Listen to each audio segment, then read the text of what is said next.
Your spouse hacking your account or spying on you is much more common than people think. Gentlemen, today we're going to be discussing the 4 must-dos from the very second that your wife says that she wants a divorce. So let's start revving that engine.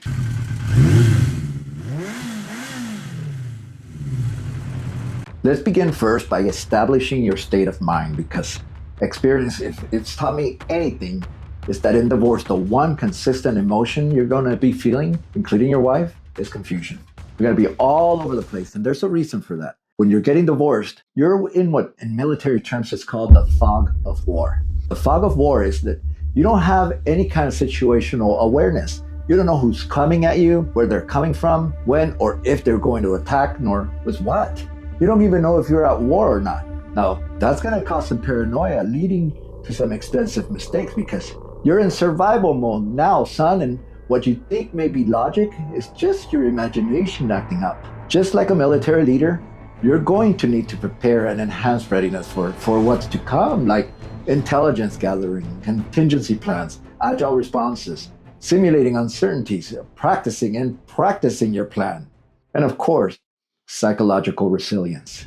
Your job from now on is to get ahead of her. And I'll tell you how to get a hold of me in my last minute of this video. But for now, let's move on. So the first piece of advice is both urgent and important, thereby making it an emergency and a complete must-do, because your spouse hacking your account or spying on you is much more common than people think. That's why my first thing that I would say is you must change your passwords on all of your accounts, all of them. That's how most couples find out about another's infidelities or what their ex is doing, through old phones found with active accounts. So if you're going through a divorce, change the passwords on anything from your phone bill to your email to Facebook and Instagram. Blah, blah, blah. Do you get me? It's not like your ex is going to say, "Hey, I've been hacking your Facebook and I can't anymore. So do you mind changing your password to what it used to be?"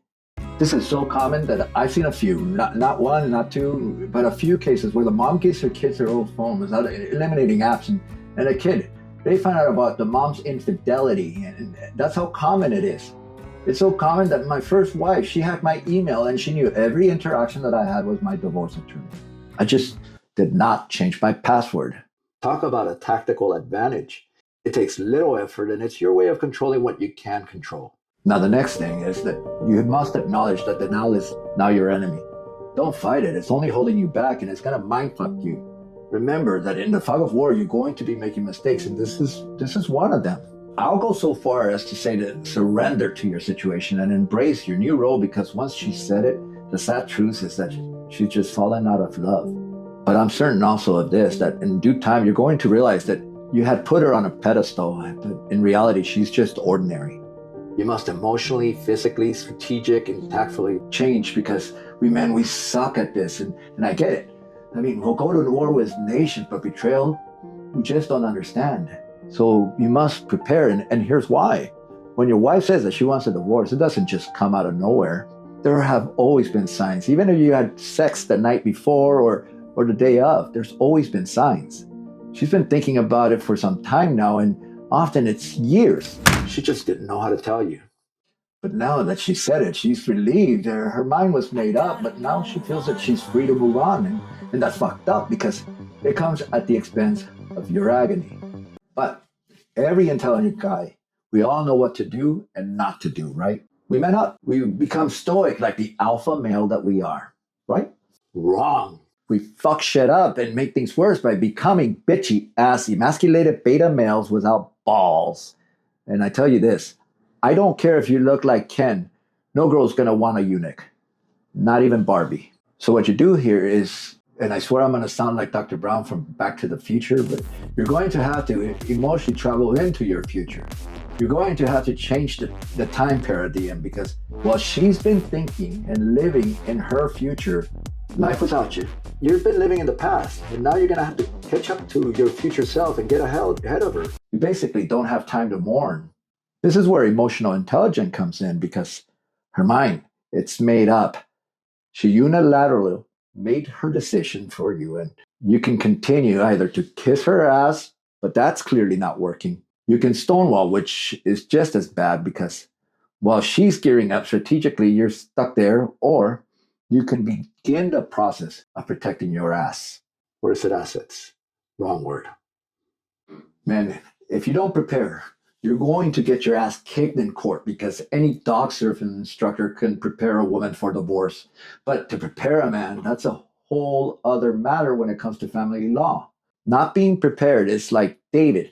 David going up against Goliath and suddenly realizing that he forgot his fucking sling. And then he blames Goliath for beating his ass. That can't be you. Begin your preparation. It's going to pay in dividends. Talk to a divorce coach, one that knows their shit, because while therapy takes weeks to months to take effect, coaches are efficient, like much more efficient. And as a coach, my priority is to have the program pay for itself and legal bills alone. My job isn't to get you from A to B, but to get you from A to Z.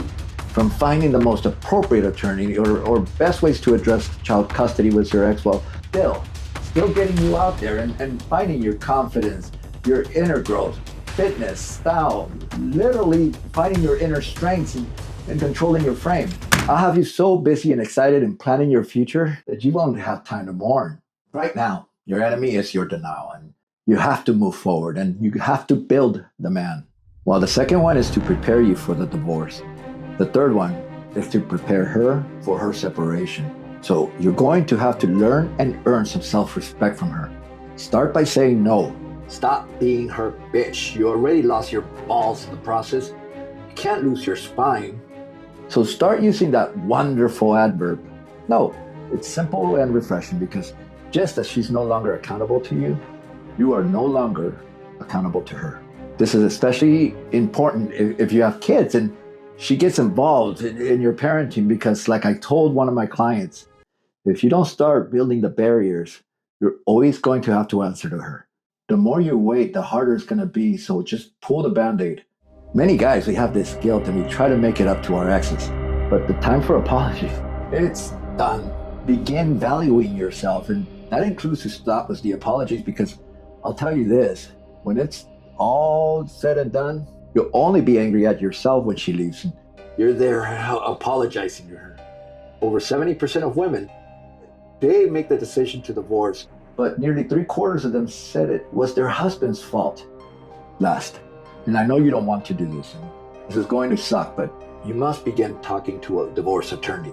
The first consultation, it's usually free and you must see several of them. The thing about attorneys though is that they're mostly there to cover your ass. They're just shitty problem solvers. So don't outsource your critical thinking skills to an attorney. Last I checked, they cause more problems than they do answers. They're checker players, not chess players. And I have one of the fastest growing men's divorce support group on Facebook, and I've been trying like a motherfucker to the point of nauseam to get an attorney referral list. The group's an active one, and its purpose is to help other men. But of the nearly 4,000 members, multiple announcements, and weeks into trying to build this list, I'm just forced to think that what I've received is a reflection of what the men that truly think of their divorce attorneys. Because after multiple requests, I got 3 guys to refer.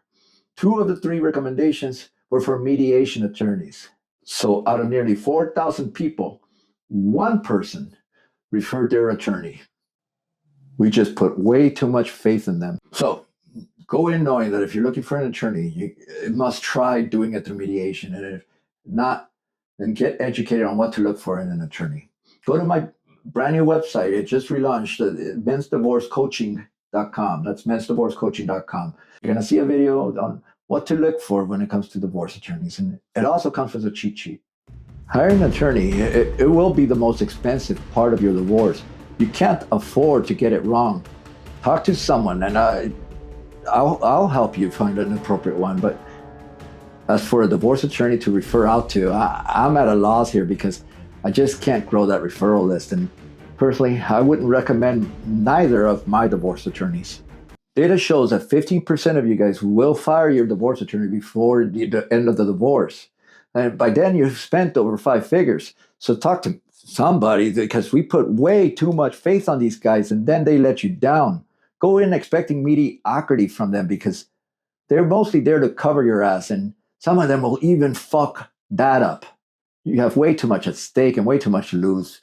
Because as I said before, if you love what you had more than you love who you are, then you need help. Don't waste your valuable time. Here, make an appointment with me. You can reach me by clicking here or just going to in the comments section underneath and clicking on the link, because often the most triumphant times in our life, it comes from our deepest, largest regrets. Thank you very much. I'ma wake up